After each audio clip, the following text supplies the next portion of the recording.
Waiting for mortgage rates to drop could be a costly mistake. Once rates drop, new homebuyers will enter the market and prices will soar even higher. At Churchill Mortgage, you can get a free analysis and learn how to avoid the trap of waiting for interest rates to drop. Buy now and refi later at churchillmortgage.com. This is a paid advertisement. NMLS ID 1591, NMLSconsumeraccess.org, Equal Housing Lender, 1749 Mallory Lane, Suite 100, Brentwood, Tennessee 37027. When you download the Baker's app, you have easy access to savings every day. Get the most out of weekly sales and receive personalized coupons to save on your favorite items, all while earning 1 fuel point for every $1 spent. Baker's makes it easy to save while you shop, whether it's in-store or online, so you get the most value out of every trip, every time. Download the Baker's app now to save big on your next purchase. Baker's, fresh for everyone. Must have a digital account to redeem offers. Restrictions may apply. See site for details. This is SpaceTime, Series 25, Episode 132, for broadcast on the 7th of December 2022. Coming up on SpaceTime, Martian dust storms seem to generate Earth-like clouds. A solar storm smashes a crack in Earth's magnetosphere. And Europe's new Ariane 6 launcher delayed until next year. All that and more coming up on SpaceTime. Welcome to SpaceTime with Stuart Gary.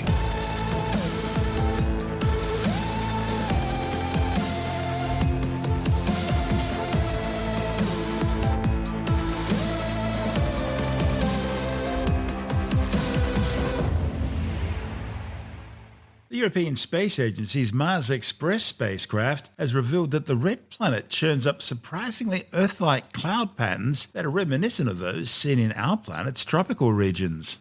What makes this interesting is that Earth and Mars have vastly different atmospheres. The cold, dry atmosphere of Mars is composed almost entirely of carbon dioxide, while Earth's is rich in nitrogen and oxygen. And the atmospheric density of the red planet is also very different, less than 1/50th that of Earth's atmosphere, equivalent to the density found at about 35 kilometers above Earth's surface. Yet, despite being so widely different, Martian cloud patterns have been found to be surprisingly Earth-like, and that's pointing to very similar formation processes. Now, a new study reported in the journal Icarus dives deeper into 2 dust storms that occurred near the Martian North Pole back in 2019. Both storms were monitored during springtime at the Martian North Pole, a time when local storms commonly brew around the receding ice cap. 2 cameras aboard Mars Express, the visual monitoring camera and the high-resolution stereo camera, together with a camera aboard NASA's Mars Reconnaissance Orbiter spacecraft, imaged the storms from orbit. The sequence of visual monitoring camera images showed that the storms appear to grow and disappear in repeated cycles over a period of days, exhibiting common features and shapes. Spiral shapes are notably visible in the wider views in the high-resolution stereo camera images. The spirals are between 1 and 2,000 kilometers in length, and their origins are the same as that of extratropical cyclones observed in Earth's mid-latitudes and polar latitudes. But the images also reveal a specific phenomenon only found on Mars. They show that the Martian dust storms are made up of regularly spaced smaller cloud cells arranged like grains or pebbles. Now, this texture is also seen in clouds in Earth's atmosphere. Here, the familiar textures are formed by convection, where hot air rises because it's less dense than the cooler air around it.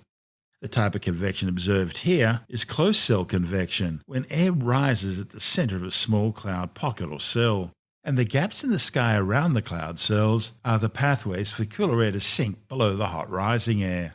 On Earth, the rising air contains water which condenses to form clouds.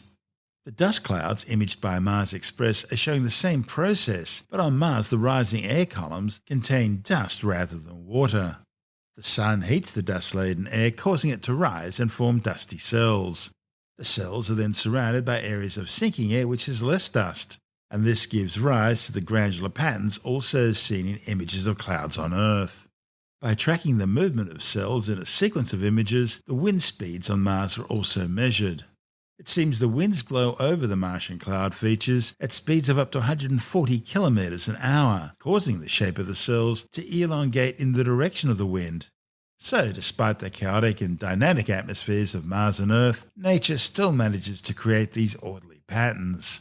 He says Mars Express project scientist Colin Wilson says that when thinking of a Mars-like atmosphere on Earth, one might easily think of a dry desert or polar region. Wilson says it's quite unexpected then that by tracking the chaotic movements of dust storms, that parallels can be drawn with the processes that occur in Earth's moist, hot and decidedly very un-Mars-like tropical regions. One key insight made possible with the visual monitoring camera images is the measurement of the altitude of the dust clouds.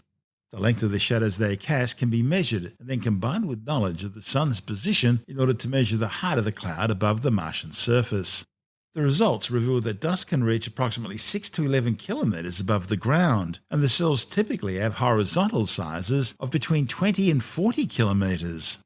Despite the unpredictable behavior of dust storms on Mars and the strong wind gusts that accompany them, scientists have seen that within their complexity, organized structures, such as frosts and cellular convection patterns, can still emerge. Such organized cellular convection is not unique to Earth and Mars. Observations of the Venusian atmosphere by Venus Express has shown similar patterns.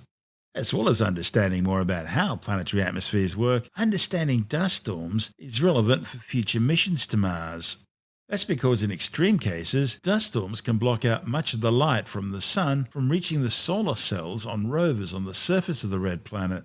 You may recall back in 2018, a planetary-scale dust storm not only blocked sunlight reaching the surface, but it also covered the solar panels of NASA's Mars Opportunity rover with dust. These two factors led to the rover losing electrical power and being forced to end its mission. It's the reason why the Mars Curiosity and Perseverance rovers are both nuclear-powered. Monitoring the evolution of dust storms, therefore, is crucial to helping protect future solar-powered missions and eventually manned missions to the Red Planet against such powerful phenomena. This is SpaceTime. Still to come, a solar storm smashes a crack in Earth's magnetosphere, and SpaceX's Dragon arrives at the International Space Station. All that and more still to come on SpaceTime.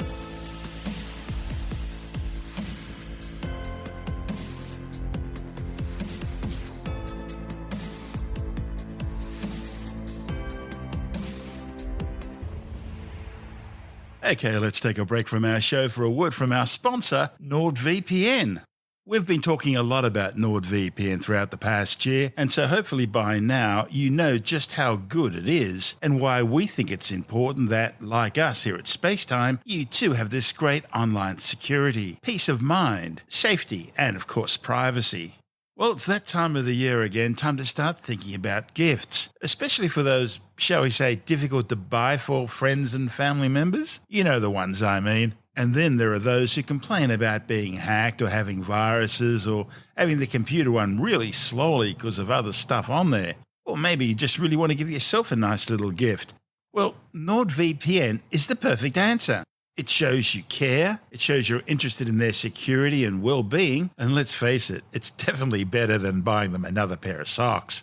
So, what about giving them the gift of security online and peace of mind? How about giving them a subscription to NordVPN? And of course, you'll be doing them a big favour and saving money into the bargain. Go to our special URL, that's nordvpn.com/StuartGary, and there you'll find that you'll get 4 months free with all plans, and up to a 69% discount with any 2-year plan. And of course, there are lots of plans available to suit every budget. Now, we use the complete security package because it's got all our needs covered in one simple plan. There's malware protection, there's a great secure high-speed VPN service, there's a password manager, there's a terabyte of secure online storage, there's a tracker and ad blocker, a data breach scanner, and it all comes with a 30-day money-back guarantee. And of course, there's the other side of all this. There's no running to the shops and those crowds of people. You do it all online, and it really is Christmas shopping made easy. So why not do it now? Head over to nordvpn.com/StuartGary and grab one of our great deals. And don't forget to use the coupon code StuartGary when signing up for the deal. And of course, the URL details will be in the show notes and on our website. And now, it's back to our show.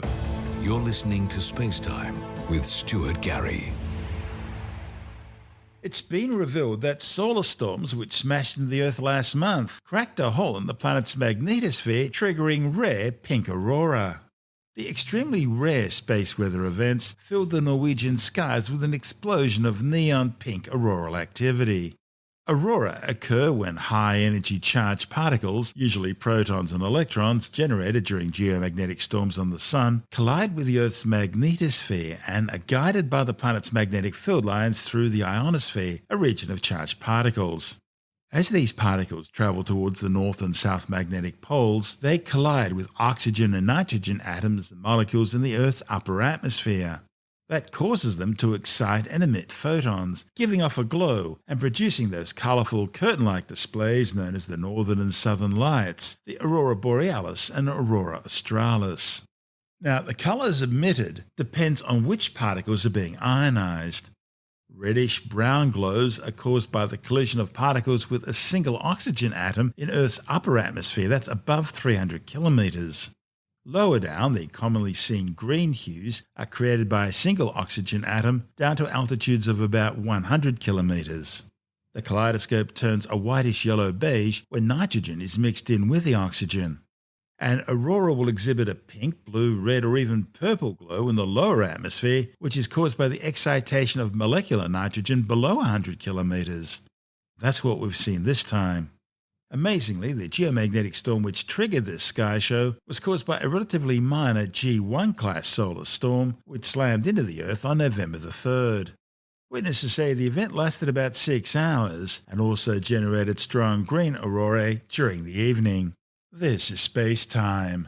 Still to come, SpaceX's 26th commercial Dragon resupply mission arrives at the International Space Station. The maiden flight of Europe's new Ariane 6 heavy launcher delayed until next year, and later in the science report, a new study has found that witchcraft and Wicca are still widespread around the world.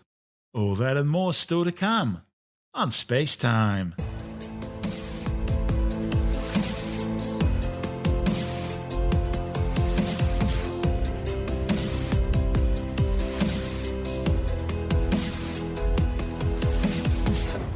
The holidays start here at Baker's with a variety of options to celebrate traditions old and new.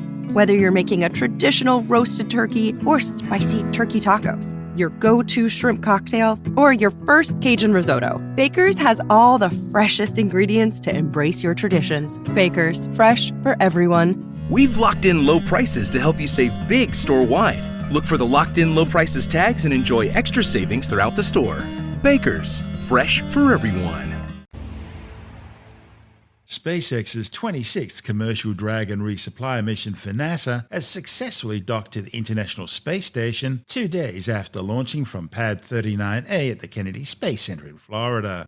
The CRS-26 mission had been delayed by 4 days due to bad weather at the Cape. Falcon 9 is in startup. Dragon is in countdown. All right, so both stages are now pressurizing for launch. We will next hear at T-minus 45 seconds the SpaceX launch director Mike Taylor verifying go for launch. Go for launch. All right, range remains go for launch. Weather is a go. Today will be the first flight of both the booster and Dragon spacecraft. T-minus 30 seconds. At launch, the International Space Station will be 260 miles in altitude, flying south of Nuremberg, Germany. Stage 1, pressing for flight. 15 seconds. All right, here we go. T-minus 10, 9, 8, 7, 6, 5, 4, 3, 2, 1. Engines full power, and liftoff of CRS-26. Go Falcon, and happy Thanksgiving ISS. That's right, liftoff of SpaceX's Falcon 9 rocket for the 26th cargo resupply mission, bringing new science experiments and solar arrays to the International Space Station.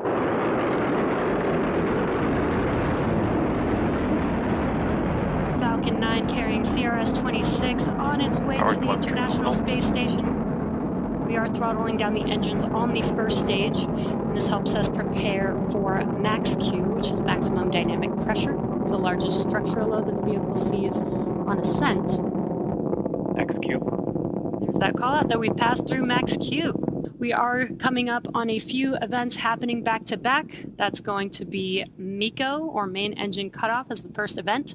That's where all 9 of the M1D engines shut down on that first stage. And that's in preparation for the next event, which is stage separation. That's where the first and second stage separate. The first stage will flip around and make its way back down to Earth and land on our drone ship named Just Read the Instructions, while the second stage ignites its Merlin MVAC engine to boost Dragon to low Earth orbit during SES-1 or second stage engine start 1. And the last event is the boost back burn to reduce the velocity of the first stage in preparation for atmospheric re-entry. And that whole sequence takes about 30 seconds, and we are coming up on those few events. And MECO. Stage separation confirmed. Stage 1 boost back startup. Stage 2 ignition. We had MECO, stage separation, the MVAC engine lighting up the first stage there, falling back to Earth, doing a flip, and now in its boost back burn. That burn lasts about 30 seconds long. Stage 1 boost back shut down. And there's that call out, and the boost back burn has shut down on the first stage. The grid fins are deploying on that first stage. This is SpaceX's 54th mission for 2022 and the 5th Dragon flight to the International Space Station just this year.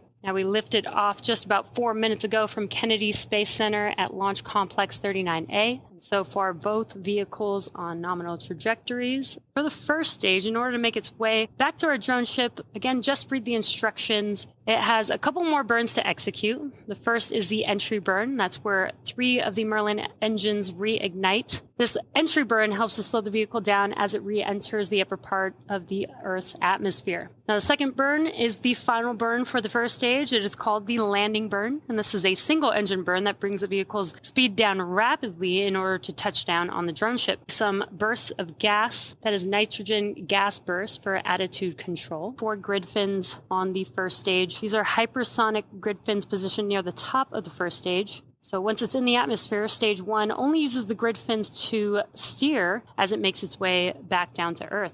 Stage 1 now they orient the rocket. They orient the rocket during re-entry and guide the rocket. Stage 1 entry burn startup. Entry burn has begun on the first stage. Shut down. And there you can see those engines shut down. That concludes the entry burn for the first stage. Again, next up will be the landing burn for that first stage vehicle. Stage 2 is still looking good. Burn Stage 1 beginning transonic. on the first stage. Again, this is a single engine, the Center E9 engine burn to help slow the vehicle down just enough to touch down on the drone ship. Stage 1 landing Just burn. read the instructions today. The landing burn has begun on the first stage. Falcon 9 touches down on Just Read the Instructions. Landing leg deployed. Really awesome Stage 1 views landing there. Falcon 9 has touched down. It's standing tall on Just Read the Instructions there on your screen. Now, while this Falcon 9 just completed its first flight, it marks the 153rd successful landing for an orbital class rocket. Now, next up, we do have SECO 1 on the second stage. That's where the Merlin vacuum engine will shut down. And SECO 1 or second stage engine Stage 2 cutoff FPS 1. is saved. SECO. And there we heard the call out for SECO. That MVAC engine Nominal shut orbit down. insertion. And great call out there. That means we have confirmation of a good orbit for the second stage, still carrying the Dragon vehicle. Now we are T plus 9 minutes into the mission. Coming up on the last major task for stage 2, commanding separation of Dragon a couple minutes from now. CRS-26 will be joining the Crew 5 vehicle currently on orbit, so we'll be back to having 2 Dragon spacecraft docked at the space station. As for cargo, today we will be delivering more than 7,700 pounds of science, research, crew supplies, and vehicle hardware to the orbital laboratory and its crew. And to date, SpaceX has sent and brought back over 250,000 pounds of crew and cargo to and from the International Space Station. Some fun facts about Dragon. Dragon has 16 Draco engines, which have about 90 pounds of thrust each. But there are no Super Dracos on this vehicle, no seats, no life support systems, and that saves weight and space for faster refurbishment time, because this is a Dragon cargo vehicle versus a crew vehicle. Dragon also has fixed solar arrays on the trunk. The dark side is covered in solar arrays, and the light side is a radiator to cool the spacecraft. The Dragon can autonomously dock using its navigation sensors and centerline camera. We are just a few seconds away from Dragon's separation from Falcon 9's second stage. Dragon separation confirmed. Dragon separation. And hearing those callouts as Dragon is drifting away from Falcon 9's second stage. The spacecraft's 3.5 tons of supplies, scientific equipment, and space station hardware included a second pair of International Space Station rollout solar arrays, or auroras. They'll complement the 2 set up last year as part of an overall plan to increase the orbiting outpost power supply by between 20 and 30%. A third set of auroras are yet to be flown up. Also in the CRS-26 manifest are moon microscope test kits for in-flight medical diagnoses. These include a portable handheld microscope and a small self-contained blood sampling staining device to provide diagnostic capabilities for the crew. To improve access to fresh food while in orbit, a new plant growth test unit called VEG-05 has been flown up. Following the success of earlier units growing green leafy vegetables, the new unit will focus on growing dwarf tomatoes. Also aboard is an extrusion experiment, which will use photocurable liquid resin to create structural shapes and forms that simply can't be produced on Earth because of the deformation caused by gravity. The Bionutrients 2 experiment tests a system using yogurt, a fermented milk product known as kefir, and a yeast-based beverage to produce key nutrients to supplement crews' supplies of vitamins, nutrients, and pharmaceuticals that have limited shelf lives. Then there's the Falcon Goggles hardware experiment. It'll capture high-speed video of a subject's eyes, providing precise data on ocular alignment and balance, which will be important for future space missions in which astronauts may encounter 3 different gravity fields: the weightlessness of space, the gravity on another planet, and of course Earth's gravity when they return. The thing is, these transitions can affect spatial orientation, head-eye and hand-eye coordination, balance, and locomotion, and they cause some crew members to also experience space motion sickness. The Dragon's also carrying 8 CubeSats. These are loaded with a range of scientific experiments at different high schools, universities, and space agencies. The Dragon cargo ship will remain docked to the Harmony Module Zenith port for about 45 days before returning to Earth loaded with completed experiments as well as return supplies and equipment, aiming for a splashdown off the coast of Florida. And just 5 days before the Dragon flight, SpaceX launched the Eutelsat 10B telecommunications satellite into geostationary transfer orbit aboard another Falcon 9 rocket, this time flying from Space Launch Complex 40 at the adjoining Cape Canaveral Space Force Base. A previous attempt to launch the satellite had been scrubbed a day earlier due to bad weather.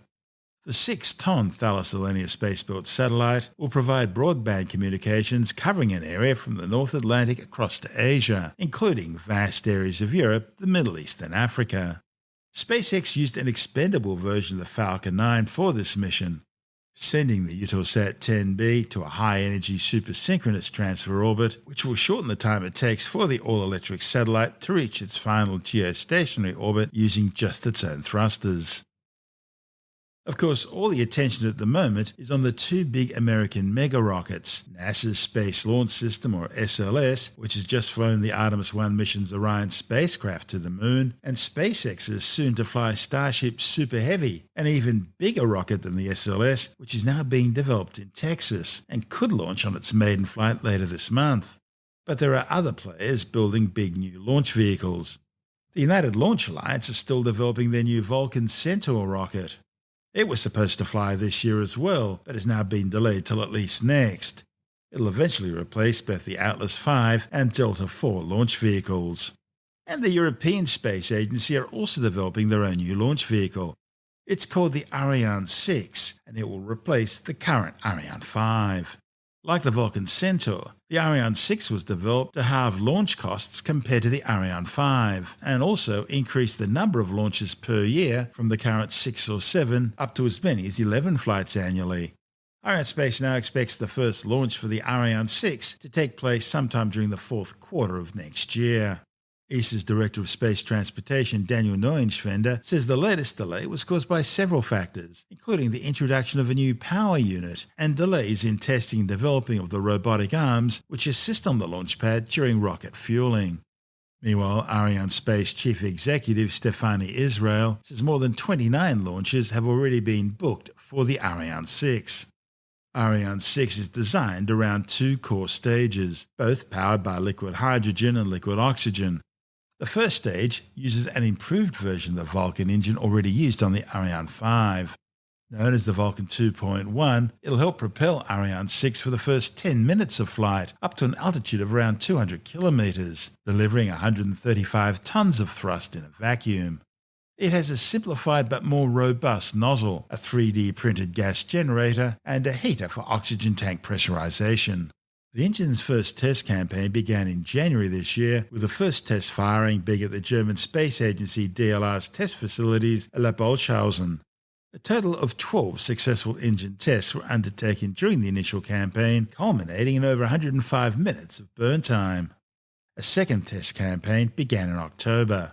While the lower stage uses a revamped version of the highly successful existing engine, the Ariane 6 upper stage will use a totally new designed reignitable engine called the Vinci.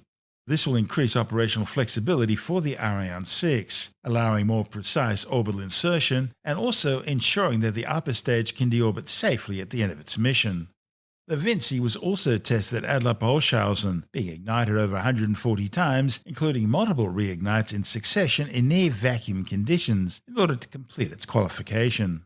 Final testing in October brought the Vinci's total burn time to more than 14 hours of operation.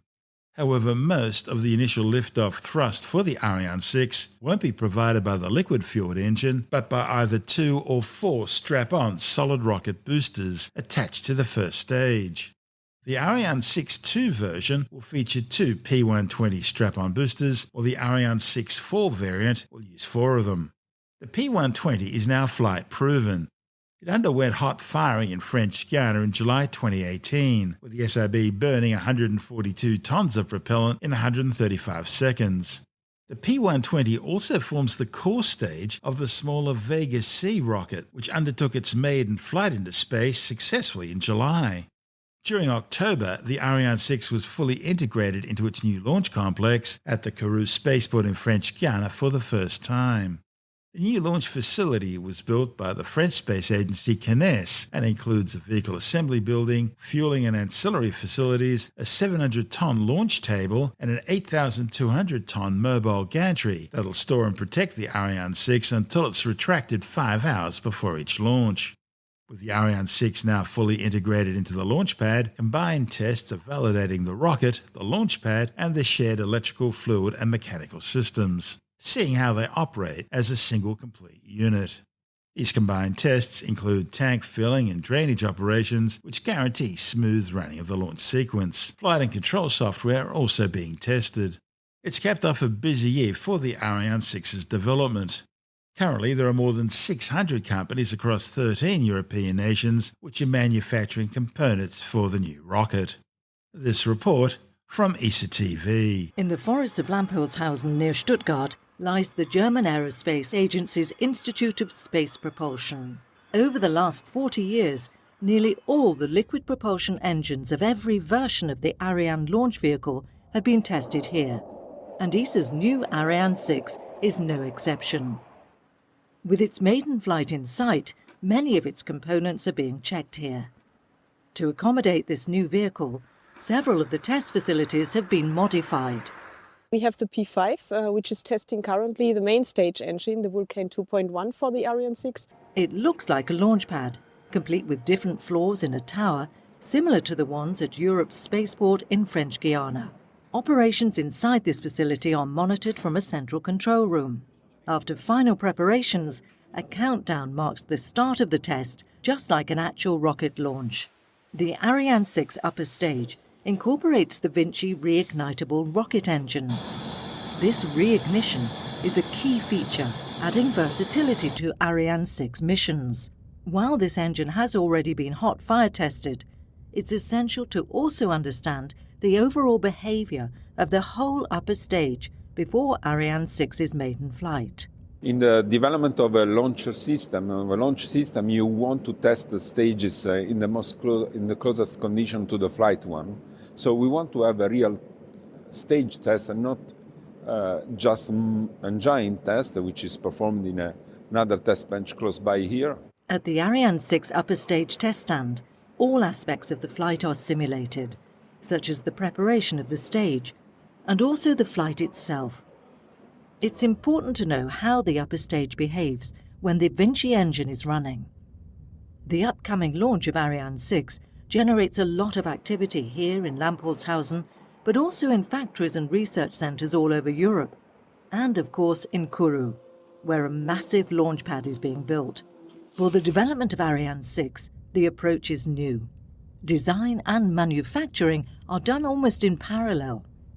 An important task for ESA and European industry. The difficulty of Ariane 6, the challenge of Ariane 6 is also given by the schedule, and we know that we had a little bit more than 5 years to build the old launch system and to qualify the old launch system, and this is a real interesting kind of challenge that we have, because we have to coordinate, synchronize many developments at the same time. Despite this tight schedule, the many parallel builds and developments, ESA and industry accepted the challenge to develop this launch system in only 5 years. From Kourou to Lamportshausen, the development of Ariane 6 continues at full speed in order to offer a competitive launch vehicle for the commercial market, while at the same time securing Europe's independent access to space. And in that report from ESA TV, we heard from DLR's head of test facilities, Anja Frank, and ESA's Ariane 6 launch system architect manager, Pier Domenico Resta. This is SpaceTime.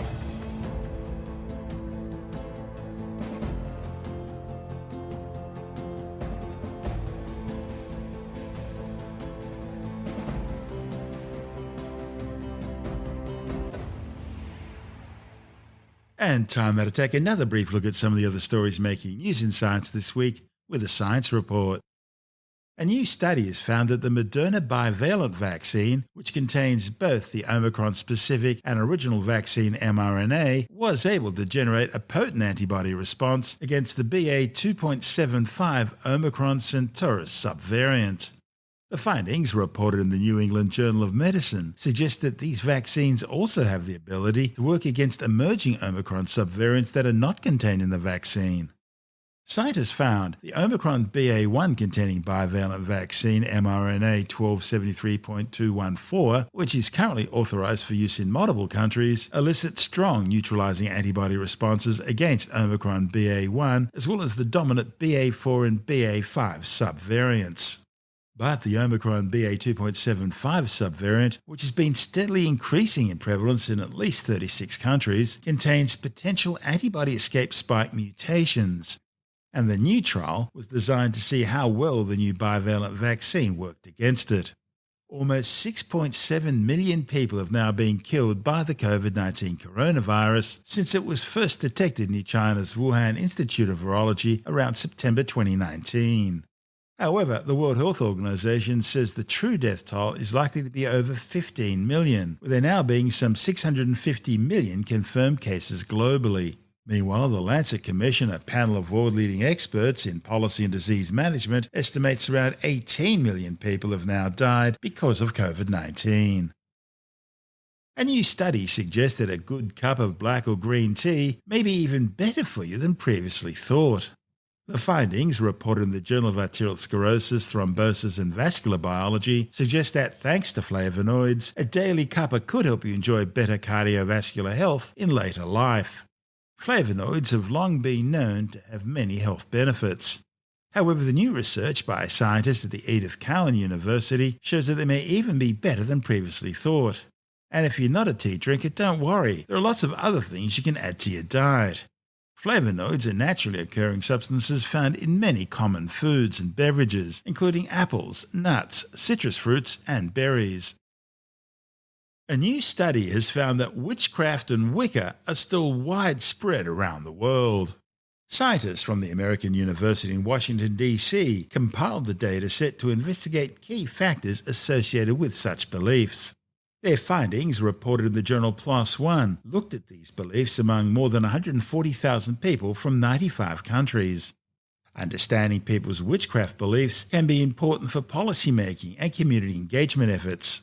The authors found that over 40% of people surveyed really do believe that some people can cast curses or spells which can cause bad things to happen to someone.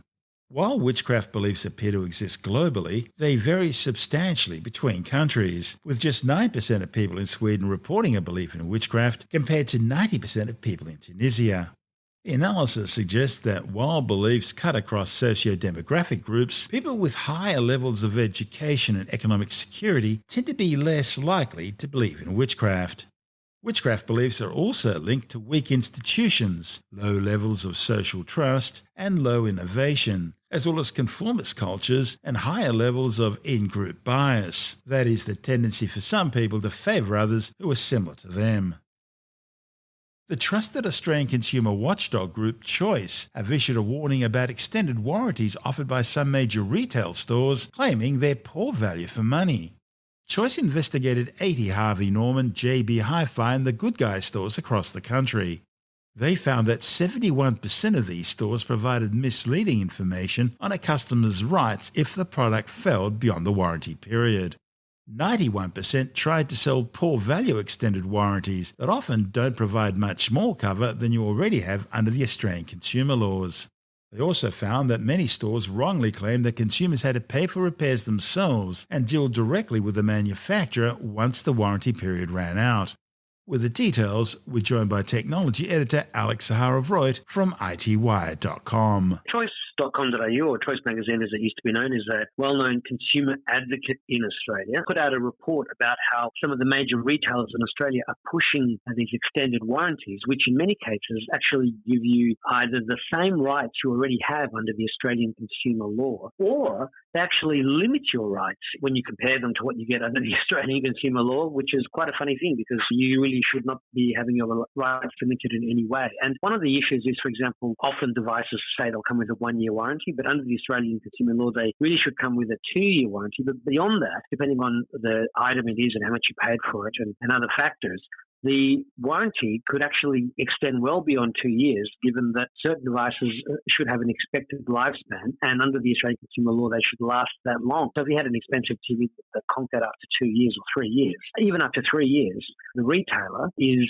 supposed to give you either a replacement, a repair, or a refund, and not fob you off to the manufacturer. Okay, tell us about the Oceanic Plus app. What's that about? Sure. Well, this is an app that allows you to transform your Apple Watch Ultra into a personal dive computer. This app is fully capable for snorkeling and recreational diving. It also has a surface mode. It's got a pre-dive location planner with surface and water conditions, and you can calculate the dive depths and duration. It's got a built-in variometer, a 3D tilt compensated compass. You've got monitor the current depths, the remaining dive time and ascent rates, easy to read color-coded real-time dive parameters. You have a GPS-enhanced post-dive logbook, personal dive stats, visual and haptic safety warning. It's a full dive computer on the Apple Watch Ultra, which is designed for up to 100 meters under the ocean. Instead of having to carry around a separate and expensive dedicated dive computer, which can be very complicated with the amount of buttons you have to push to sort of access all of its features. Here, you just have your Apple Watch. It comes a couple of months after the launch of the Apple iPhone and Apple Watch keynote, and this is going to change diving forever. That's Alex Zaharov-Reutt from itwire.com.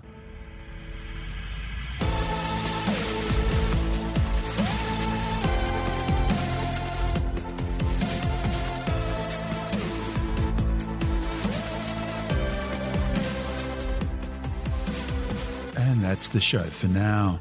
SpaceTime is available every Monday, Wednesday and Friday through Apple Podcasts, iTunes, Stitcher, Google Podcast, Pocket Casts, Spotify, Acast, Amazon Music, Bytes.com, SoundCloud, YouTube, your favourite podcast download provider, and from spacetimewithstuartgary.com. SpaceTime's also broadcast through the National Science Foundation on Science Zone Radio and on both iHeartRadio and TuneIn Radio. And you can help to support our show by visiting the SpaceTime store for a range of promotional merchandising goodies, or by becoming a SpaceTime patron, which gives you access to triple-episode commercial-free versions of the show, as well as lots of bonus audio content which doesn't go to air, access to our exclusive Facebook group, and other rewards. Just go to spacetimewithstuartgary.com for full details. And if you want more SpaceTime, please check out our blog, where you'll find all the stuff we couldn't fit in the show, as well as heaps of images, news stories, loads of videos, and things on the web I find interesting or amusing. Just go to spacetimewithstuartgary.tumblr.com. That's all one word, and that's Tumblr without the E. You can also follow us through @StuartGary on Twitter, @SpaceTimeWithStuartGary on Instagram, through our SpaceTime YouTube channel, and on Facebook, just go to facebook.com/SpaceTime with Stuart Gary. And SpaceTime is brought to you in collaboration with Australian Sky and Telescope magazine, your window on the universe. You've been listening to SpaceTime with Stuart Gary. This has been another quality podcast production from Bytes.com.